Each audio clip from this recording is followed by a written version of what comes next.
A gente, e para falar de outros cenários da violência na cidade, vamos conversar agora com o secretário municipal de Segurança Urbana de São Paulo, Orlando Morano, que está aqui nos estúdios da CNN em São Paulo. Pedro Venceslau também vai participar da entrevista. Secretário, muito boa tarde, bem-vindo aqui, obrigado pela disposição de estar aqui conosco. De tempos em tempos ocorre essa onda de assaltos desse tipo, quebra-vidros. Quais são as ações? A gente sabe que segurança pública é uma atribuição prioritária do governo estadual, mas a Prefeitura aqui de São Paulo, assim como várias outras, tem também tratado dessa questão. Quais são as ações que o senhor elenca para tentar coibir ao máximo esse tipo de crime? Yuri, boa tarde ao Pedro Venceslau, a todos que acompanham a programação da CNN. Primeiro, muito obrigado pela oportunidade de tratar desse assunto que é extremamente importante, que é sobre a segurança da cidade de São Paulo. A cidade de São Paulo tem tido ganhos importantes neste item de segurança. A prova disso são os balanços mensais que vêm reduzindo mês a mês todos os indicativos de violência na cidade de São Paulo. Janeiro, que foi o último balanço publicado pela Secretaria de Estado da Segurança, através do Infocrim, mostra uma redução acentuada em roubos, em furtos, roubos de carros, furtos de carros, estupro, latrocínio, todos os indicativos em queda, com exceção da violência contra a mulher. Isso mostra que o caminho que a Prefeitura de São Paulo, junto com o governo do estado, vem adotando é o caminho correto. Existem práticas criminais que ainda ocorrem na cidade? Existem, vocês mesmo acabaram de reproduzir agora essa prática nojenta, violenta, que são infratores criminosos que quebram o vidro dos carros para subtrair objetos das pessoas. Nós já combatemos aqui gangue do Gogó, gangue da Aliança. Sistematicamente a gente vem asfixiando todos os tipos de violência. E não é diferente com o chamado quebra-vidro. Nós empenhamos um grupo especial, na sua grande maioria da nossa ROMO, a Ronda Ostensiva Motorizada, porque esses criminosos fogem muito rápido e, por vezes, no trânsito, uma viatura não conseguiria detê-los. As motos é muito capaz e eficiente em fazer isso e tem feito. Nas 2 últimas semanas, quando identificamos essa prática e montamos essa operação, dezenas já foram apreendidos. Aqui eu quero repudiar, infelizmente, quando são menores que são presos em flagrantes, lamentavelmente, muito difícil eles ficarem presos, estou afirmando. Hoje o próprio delegado é obrigado a chamar o pai ou a mãe, o responsável, faz o termo circunstanciado e esse criminoso no outro dia volta muitas vezes a praticar o mesmo crime. É lamentável porque precisa urgente. Aliás, hoje foi divulgada uma pesquisa, quase 80% da população brasileira é favorável à redução da maioridade penal. Eu fico imaginando por que o Congresso não acolhe uma vontade da maioria do povo brasileiro.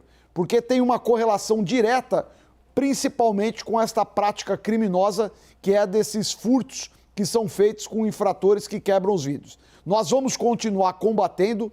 O programa Smart Sampa tem nos ajudado muito, porque pelas câmeras do Smart Sampa nós identificamos rapidamente esses criminosos, sabemos para onde eles fogem e principalmente quando estão chegando, muitas vezes, muitos dos casos já foram prevenidos, eles não conseguiram efetuar a prática criminosa porque o nosso patrulhamento preventivo da Polícia Municipal de São Paulo atua.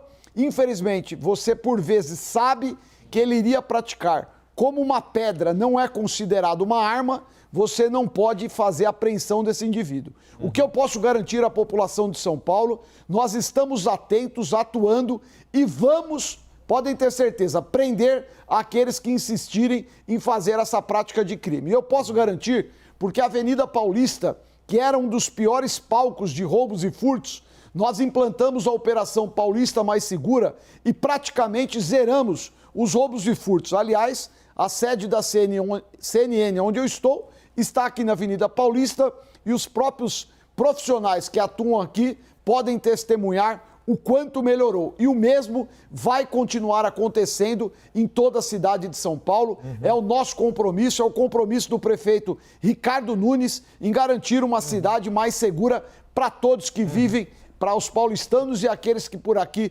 passam e trabalham na cidade de São Paulo. Secretário, agora o Pedro Venceslau vai te fazer uma pergunta. Secretário, eu queria abordar dois aspectos da segurança pública que pautaram o Congresso Nacional e que foram tratados como vitórias políticas do governo do presidente Lula. A PEC da segurança pública e o PL antifacção. O senhor avalia que, de fato, o governo do presidente Lula pode levar isso para a campanha como uma vitrine ou não? Pedro, seria uma grande vergonha qualquer membro do Partido dos Trabalhadores querer se empoderar desses dois temas que foram tardiamente aprovados pelo Congresso Nacional. Primeiro, o presidente Lula precisa explicar por que ele vetou o fim dos indultos de Natal, do Dia das Mães, dos Dias dos Pais, conhecida saidia. Importante lembrar que depois de aprovado pela Câmara e pelo Senado, o presidente Lula vetou. Se dependesse do presidente Lula, os criminosos continuariam tendo o direito de passar Natal, Réveillon, Dia dos Pais, Dia das Mães e outros benefícios fora da cadeia. Quem comete crime precisa estar preso, não tem que ter direito a nenhum tipo de saidinha, coisa que o presidente Lula defende. Segundo, o presidente Lula afirmou e não desmentiu que os traficantes são vítimas dos usuários. Então, o presidente Lula e a sua cúpula partidária, a sua turma, não tem autoridade moral para se empoderar de absolutamente nada correlacionado à segurança. É importante ficar claro que se dependesse dos partidos de esquerda, não teria Smart Sampa na cidade de São Paulo. Uma vereadora do PSOL, exatamente, o partido do Guilherme Boulos, ministro do presidente Lula, entrou na justiça com ações para inviabilizar o programa Smart Sampa, com o argumento de que isso fere a liberdade individual das pessoas, o que é uma profunda mentira. Então, a esquerda continua com uma pauta totalmente ultrapassada, obsoleta, que na sua grande maioria das vezes defende a criminalidade. Quantos senadores do PT aprovaram, apoiaram, assinaram quando teve aquele episódio daquela violência que foi feita contra os policiais do Rio de Janeiro, que acabou culminando na morte de mais de 130 criminosos? Porque quem atirou na polícia foi os vagabundos, foram os criminosos. A polícia reagiu e felizmente matou 130. Ninguém do PT. Então é importante ficar claro para a sociedade que o PT, na sua grande maioria das interpretações, deixa muito claro que ele está ao lado do criminoso, do ladrão, e não ao lado do cidadão de bem, do trabalhador que acorda cedo para poder defender o suor, com muito suor, o sustento da sua família. Secretário, para encerrar essa nossa entrevista, o senhor trouxe os dados, as informações de como os poderes municipal e estadual estão agindo contra a criminalidade, que as coisas estão melhorando, mas o fato é, hoje continua impossível sair na rua, andar na rua em São Paulo segurando um celular. Não dá para andar na rua segurando o celular.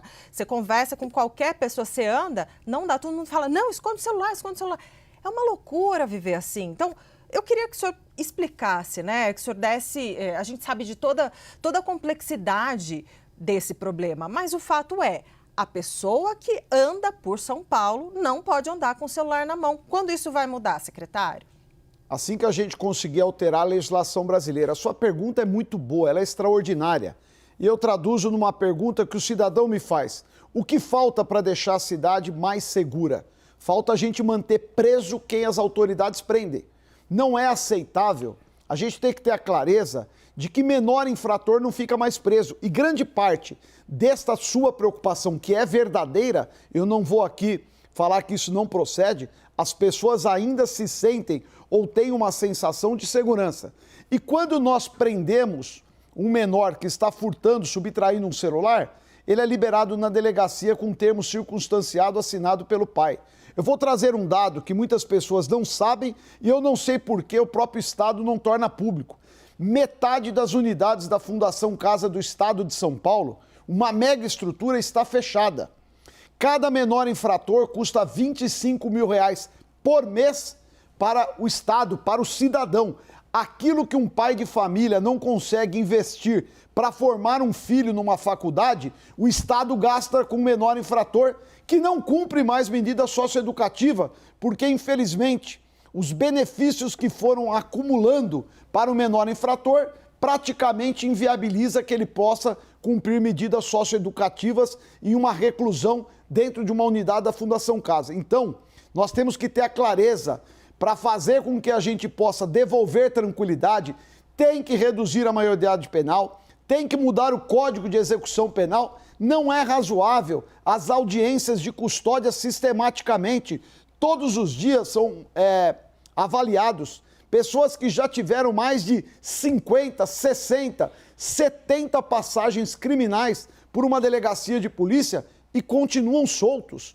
A leniência, a omissão, a covardia do Congresso Nacional, Câmara e Senado é vergonhoso. Eu acabei de afirmar agora, pesquisa divulgada no dia de hoje por um renomado instituto de pesquisa, 80% da população brasileira é favorável à redução da maioridade penal. Então, o que nós precisamos, diferente do que disse o ministro da Justiça, as polícias prendem muito bem. O que está errado é a forma que estes criminosos são devolvidos à rua. Pior do que isso, a interpretação que muitas vezes é feita por membros do Poder Judiciário.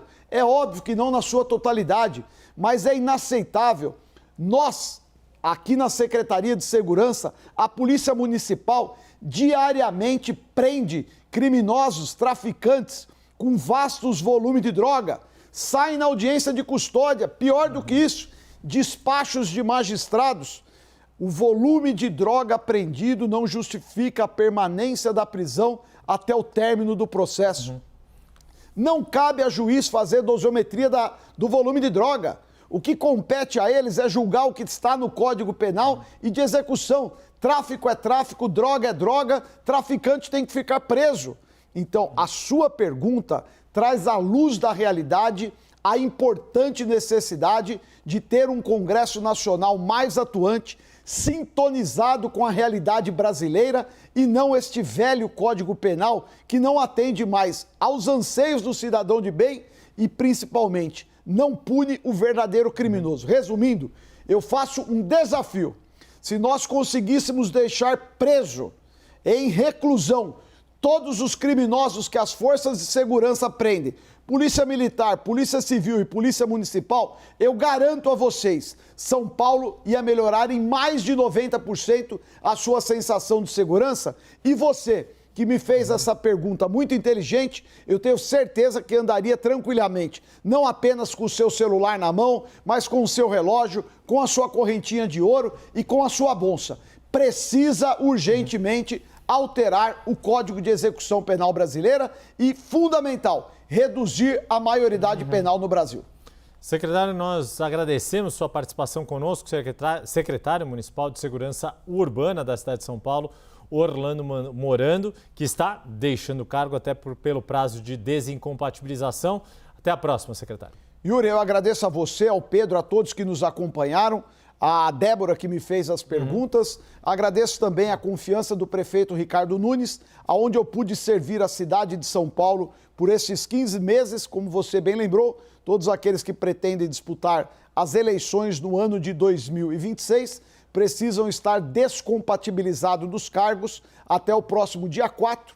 E eu me despeço hoje da Prefeitura de São Paulo com eterna gratidão e também com um sentimento de missão cumprido, trazendo a minha experiência de deputado, de prefeito, para servir como secretário de Segurança Urbana. Continuo morando na nossa querida São Bernardo do Campo, aonde quero continuar servindo a São Paulo, ao grande ABC, da melhor forma possível. Muito obrigado a todos vocês, principalmente a Polícia Municipal, com quem eu trabalhei nesses 15 meses e tenho um enorme orgulho. Muito obrigado a todos. Obrigada, secretário. Obrigada também, Pedro Venceslau, que participou dessa entrevista.